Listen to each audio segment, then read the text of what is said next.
Hola, ¿qué tal? Saludos y bienvenidos. Hoy les traigo Altos Hornos de México celebra 80 años de legado, el cual no ha estado exento de altas, bajas, crisis y logros. Conoce su historia y cómo se convirtió en la siderúrgica líder en el país. El pasado 6 de julio, Alto Hornos de México, AMSA, cumplió 80 años de vida.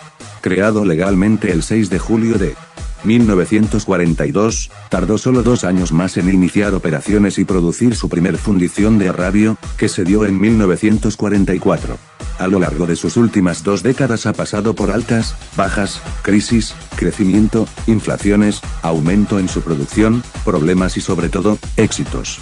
Esta empresa, la siderúrgica integrada más grande de América Latina, ha mantenido pese a todo una constante, el crecimiento industrial y económico que permitieron que Monclova, un pequeño pueblo de escasos habitantes y productor de nuez, se convirtiera en la tercera ciudad más grande del estado y se posicionara por algún tiempo como la tercera economía más sólida de la entidad, actualmente es la quinta. Hoy, AMSA se sitúa como una empresa altamente eficiente, moderna, competitiva y en plena expansión pese a la crisis sorteada en los últimos años, y fijando su posición en el mercado global. La siderúrgica integrada líder en México, con su producción contraída pero en paulatina recuperación de 300.000 de toneladas de acero líquido al mes, mantiene mayor participación en el mercado nacional de aceros planos. Fábrica de acero. La fundidora surgió en 1942 y fue impulsada por un grupo de visionarios mexicanos que respaldaron el proyecto del norteamericano Harold Robert Pape. Las 2 últimas décadas de la siderúrgica monclovense, a partir de su desincorporación del sector público, han destacado por la inversión privada y los proyectos de expansión. Entre estos destacaron el proyecto Fénix, cuyo objetivo fue llevar a Altos Hornos de México a una capacidad anual superior a 5 millones de toneladas de acero líquido. El gobierno de México en 1991 decidió la venta de AMSA y otras paraestatales, y comprometió a Grupo Acerero del Norte, ganador de la licitación pública para la compra de la siderúrgica, a un ambicioso programa de inversiones para rescatarla de una probable quiebra por su ineficacia y por estar prácticamente obsoleta.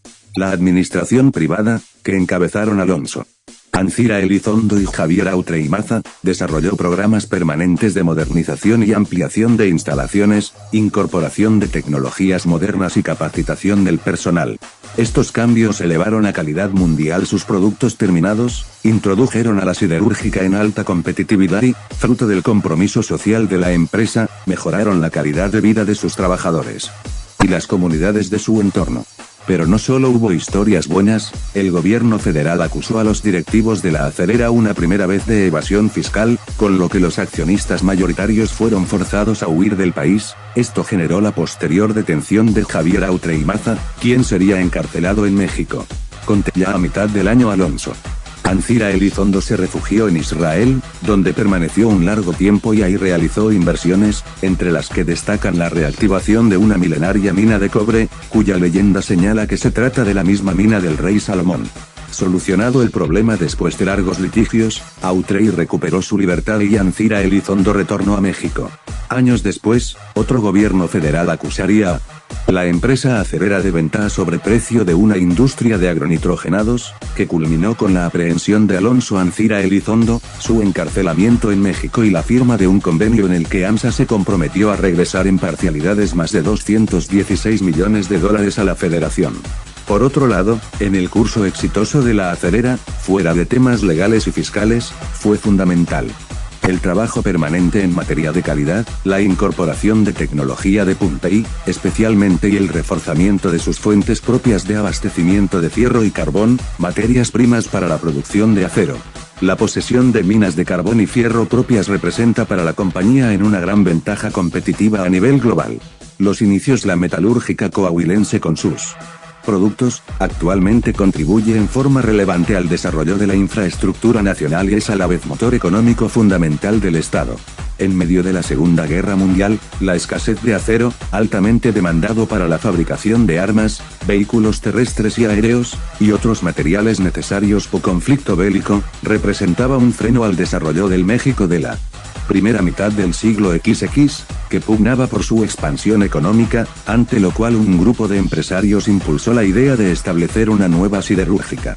La idea se concretó oficialmente en 1942 al surgir Altos Hornos de México, AMSA, en papel, constituida legalmente el 6 de julio de ese año con capital privado y gubernamental, aportado a través de Nacional Financiera. Concebida inicialmente como una relaminadora de acero, en la búsqueda del escaso equipo disponible, se encontró en Estados Unidos un pequeño y viejo alto horno abandonado, que transformó la idea original a transformarla en el proyecto de una siderúrgica integrada. Acero Ternium México se escogió al brazo internacional de la empresa norteamericana American Rolling Mill Co., ARMCO, como asesor técnico para concretar el proyecto y determinar el sitio más propicio para su ubicación.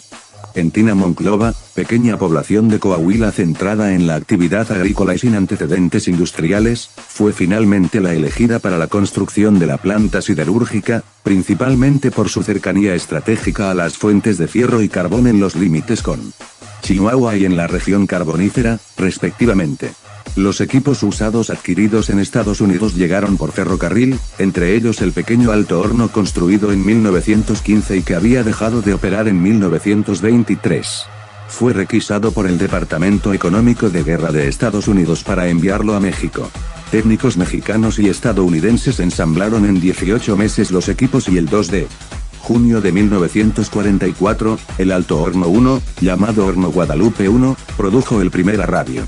AMSA se sumó en la producción de acero en México, compitiendo con empresas como la hoy desaparecida Fundidora Monterrey, que operaba desde comienzos del siglo XX, y Hojalata y Lámina, ILSA, hoy llamada Ternium, en operación desde la misma década de los 40 en Monterrey, Nuevo León.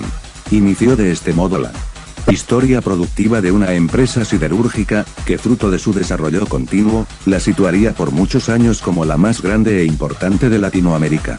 El desarrollo terminada la guerra, el reordenamiento de la economía mundial dio paso en México a un aceleramiento de su desarrollo, lo que permitió a AMSA progresar sostenidamente durante varias décadas. En 1954 entró en operación el Alto Horno 2 y 8 años después, en 1962, el Alto Horno 3. Se sumó el Alto Horno 4, en 1971. En 1976 nace la Siderúrgica 2 con el Alto Horno 5, desarrollada con la más avanzada tecnología de la época, como el primer sistema de aceración al oxígeno, BOZ por sus siglas en inglés. No obstante, bajo la administración estatal directa que el gobierno asumió desde 1971, la empresa perdió agilidad y capacidad para enfrentar los vaivenes en la economía, y particularmente los ciclos en los mercados siderúrgicos. Esta situación, que la sumió en situación de crisis, determinó a inicios de la década de los 90 la disyuntiva de su cierre o privatización. Y es que entre los años 70 y 80, el gobierno vio a AMSA como una empresa de carácter social, a la que convirtió en centro de trabajo que absorbería los altos índices de desempleo, sin importar que operaría anualmente con pérdidas por la excesiva nómina. La Siderúrgica 1 llegó a tener más de 14.000 obreros, y la 2 más de 7.000, una cantidad 3 o 4 veces mayor a la necesaria para su producción.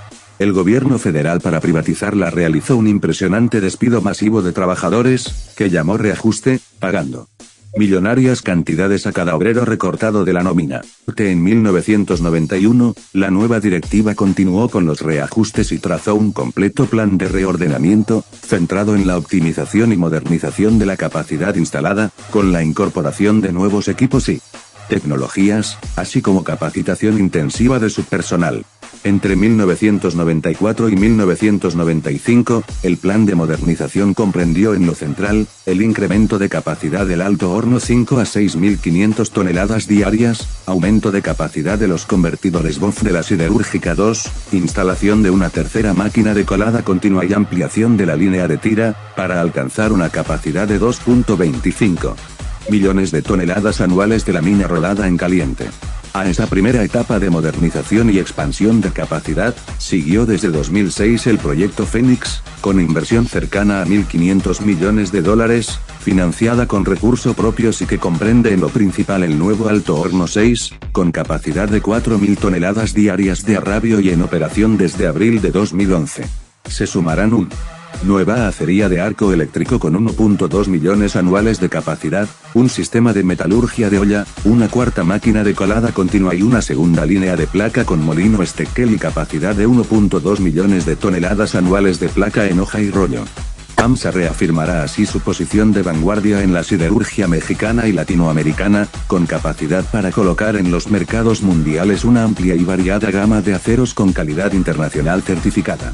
Como resultado de esa visión empresarial de vanguardia, al concluir el proyecto Fénix, Altos Hornos de México contaría con una capacidad superior a 5 millones de toneladas anuales de acero líquido, volumen 20 veces superior al logrado hace 8 décadas, cuando un puñado de pioneros logró la primera producción, aplicando voluntad y esfuerzo a equipos que eran de desecho de Estados Unidos. Hoy, 80 años después, enfrentando una crisis económica generada por la pandemia, la contracción inicial a los precios del acero y la crisis económica causada por la demanda del gobierno federal de exigir la devolución de $216 millones, AMSA trabaja para elevar su producción de acero líquido e incrementar su participación en los mercados nacionales e internacionales. Bueno, espero les haya gustado.